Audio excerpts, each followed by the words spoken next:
हाँ जी, नमस्ते जी, नमस्ते। मैं हर्ष कुमार भारत की धरती से आपका फिर से स्वागत करता हूँ और अपनी सेना को मैं सलाम पेश करता हूँ जो हमारे लिए दिन रात एक किए हुए है भाई। और मैं आपसे ये इंतज़ार करता हूँ कि मेरे व्लॉग को लाइक कीजिए, मेरे व्लॉग को सब्सक्राइब कीजिए और मेन बात ये है कि मैं उन 200 300 300 तक हमारे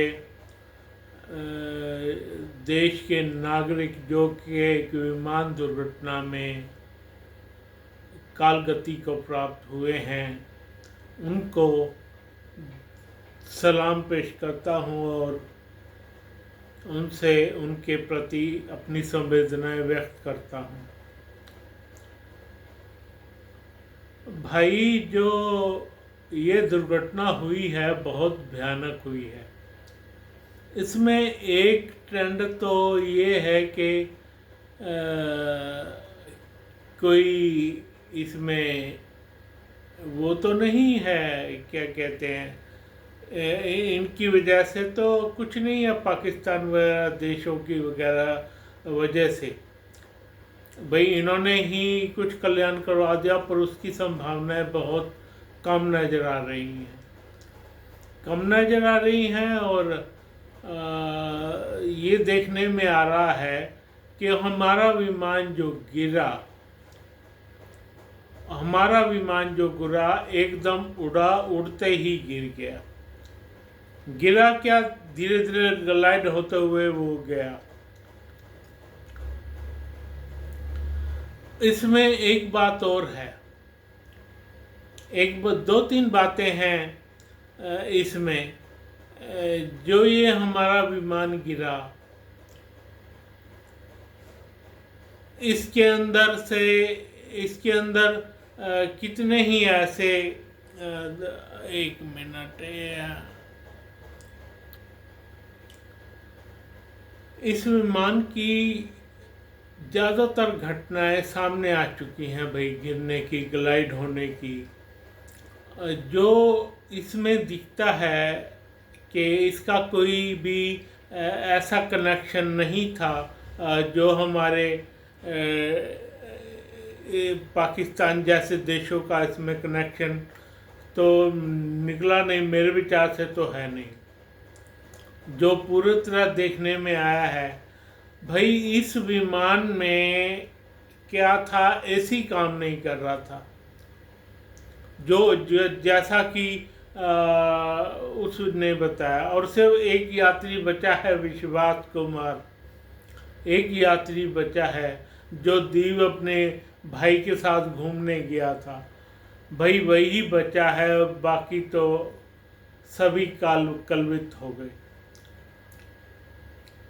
तो इसमें कोई भी ऐसी दुर्घटना नहीं आ रही, इसके वजह से इसमें विमान में ही खराबी थी। सोचने की बात ये है भाई, इसका एसी काम नहीं कर रहा था, लोग पंखे झल रहे हैं, एसी कभी काम कर रहा था कभी काम नहीं कर रहा था, ये भी देखने में आया है भाई। जब एसी काम ना कर रहा हो तो आप सोच सकते हैं कि उस विमान का क्या हाल होगा भाई। जब एसी ही काम नहीं कर रहा, उसके साथ दूसरी घटनाएं भी सामने आ जाएंगी। दूसरी घटनाएं क्या है भाई, जैसे आपने विमान लेके उड़े, आपका विमान उड़ा और फिर वो नीचे आने लग गया, आपके पीछे के फ्लैप दिख रहे हैं, वो प्लेन हैं, और आपके नीचे के पहिए भी ऊपर नहीं हुए भाई, पहिए भी ऊपर नहीं हुए। तो इस बारे में क्या ही कहा जा सकता है। इस बारे में तो जो रिपोर्ट सामने आएंगी निकल के, उसके ऊपर यकीन करना बहुत ज़रूरी है भाई। उन्होंने जो अलग से हमारे जो अलग से हमारे वो आए हैं वहाँ पे, जो मैंने देखा है भाई, जैसे कि हमारे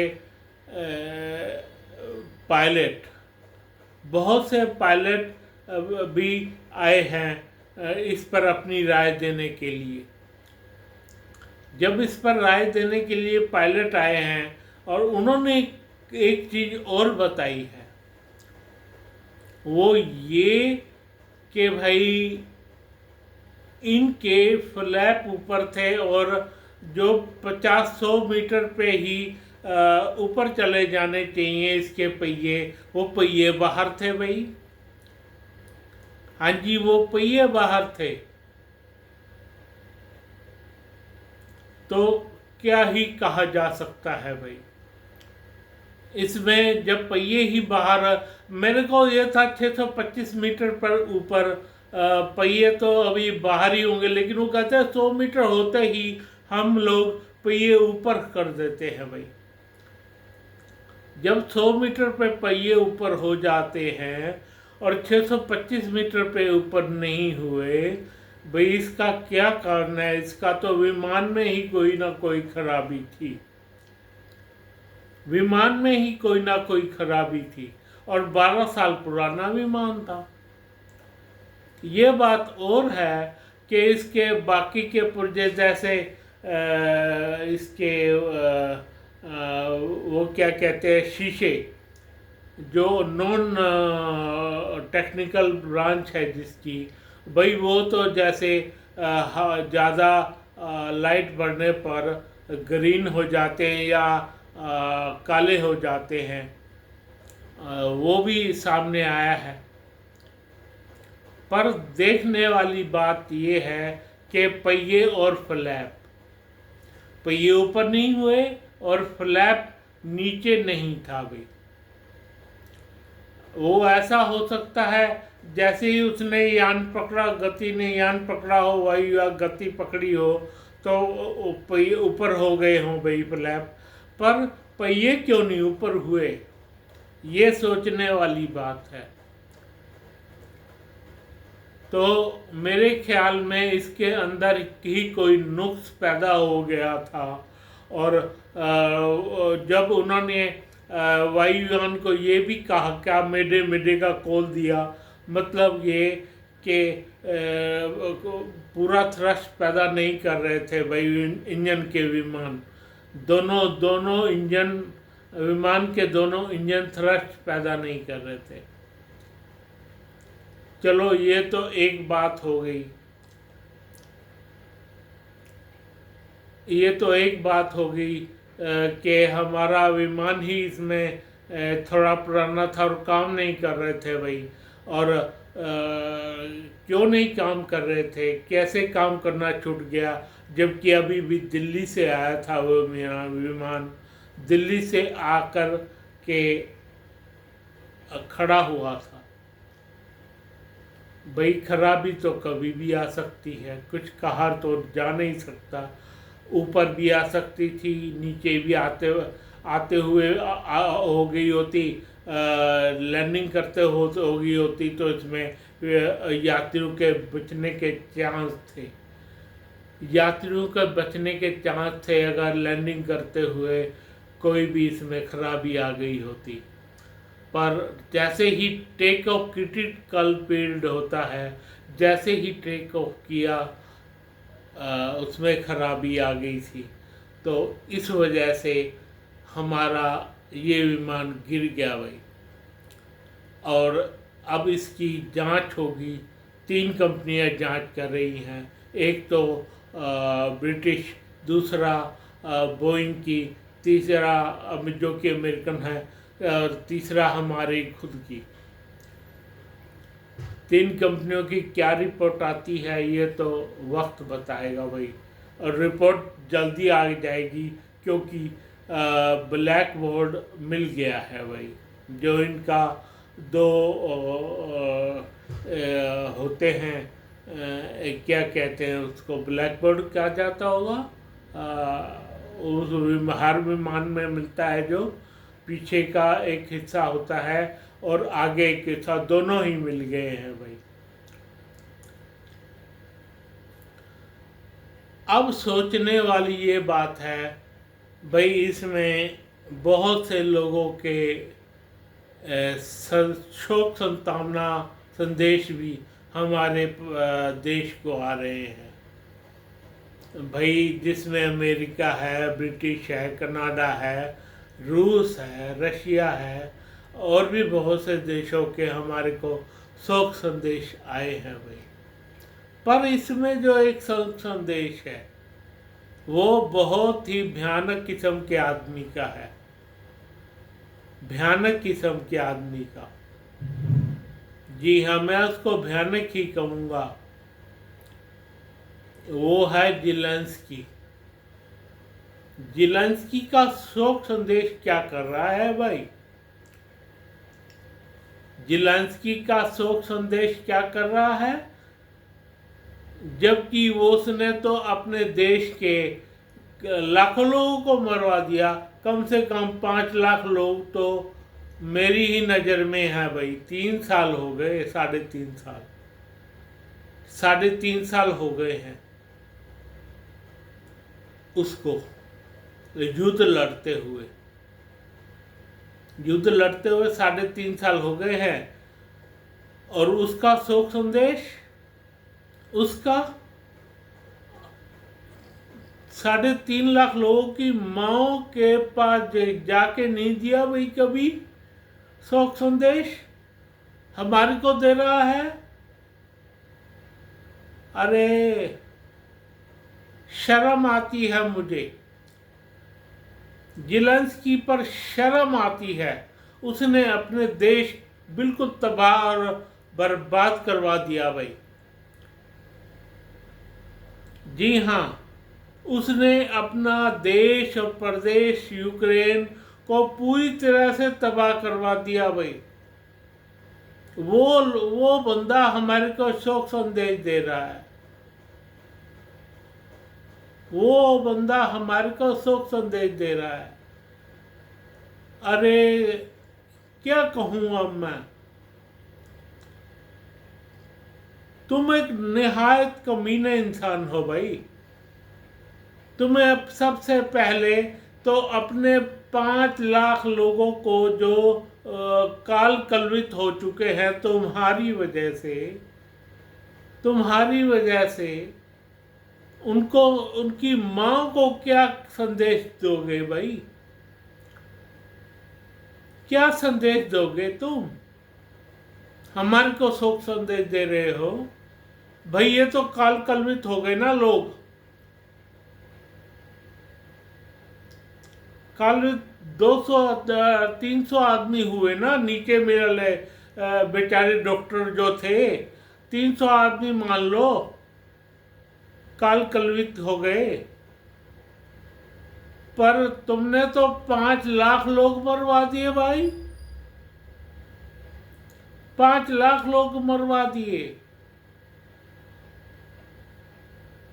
सुधा, रशिया, जबकि तुम्हें पता था मैं रशिया से कभी जीत नहीं पाऊंगा। मैं रशिया से कभी जीत नहीं पाऊंगा भाई। तो वो संदेश देता है हमारे को वो बंदा संदेश दे रहा है जी। शोक संदेश प्रस्तुत कर रहा है। क्यों कर रहा है कि उसके शोक संदेश संतावना मेरी समझ से बाहर की बात है भाई, बिल्कुल बाहर की बात है। हमारे देश जैसे देश के लोगों को वो काल कलवित होने का संदेश प्रस्तुत कर रहा है भाई। मुझे तो शर्म आती है उसकी शक्ल देखते हुए, जिसने अपने सुंदर सुंदर, मैं कहूँगा सुंदर नागरिक, सुंदर नागरिक, ऐसे नागरिक जो कि जिनका कोई कसूर नहीं है भाई, वो बंदा संदेश, शोक संदेश दे रहा है हमारे को, मैं उसका ये शोक संदेश भाई रिजेक्ट करता हूँ। पहले वो जाके 5 लाख लोगों की माँ को संदेश दे, 5 लाख लोगों की माँ को संदेश दे, तो जो लोग उसकी वजह से मरे हैं भाई। नहीं मरे तो मुझको बता दे। जो सिर्फ पैसा को देखता है, पैसे को, उसके देश के लोगों ने ये नहीं समझा कि हमारा राष्ट्रपति किस तरह का है, वो क्या क्या करते भाई। जिनका राष्ट्रपति ही ऐसा हो भाई, मर जाता हो पैसे के पीछे, और मर जाता हो ऐसी दुनिया के पीछे जो उसको लड़ा रहे हो भाई, क्या कहूँ मैं उसको। शोक संदेश, जा अपने उन 5 लाख लोगों के प्रति शोक संदेश जाहिर कर, तब मैं तुझको मानूंगा। और खुद भी मर जा, ज़ेलेंस्की खुद भी मर जा। जब जिस दिन तू उतरेगा ना गद्दी से, उस दिन यूक्रेन का भला होगा भाई। हाँ, उस दिन भला होगा यूक्रेन का, जिसने बंदे मरवा दिए भाई अपने देश के।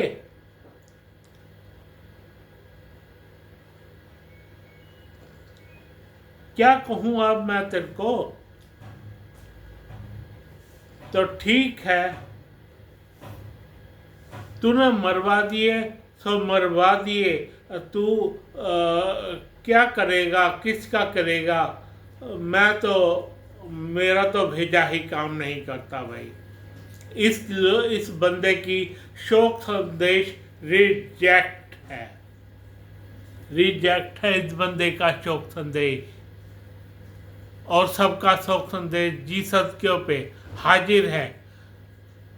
तेरा शोक संदेश और आसिफ मुनीर का शोक संदेश भाई रिजेक्ट है, रिजेक्ट है, रिजेक्ट है। आसिफ मुनीर ने तो दिया ही नहीं खैर, पर तेरा शोक संदेश बिल्कुल रिजेक्ट। मैं अपनी सेना को सलाम पेश करता हूँ, और मेरा ये लोगों के प्रति जो प्यार है वो बना रहे। मैं संदेश लोगों के प्रति और अपनी देश की सेना के प्रति सलाम जाहिर करता हूँ। सलाम, सलाम, सलाम।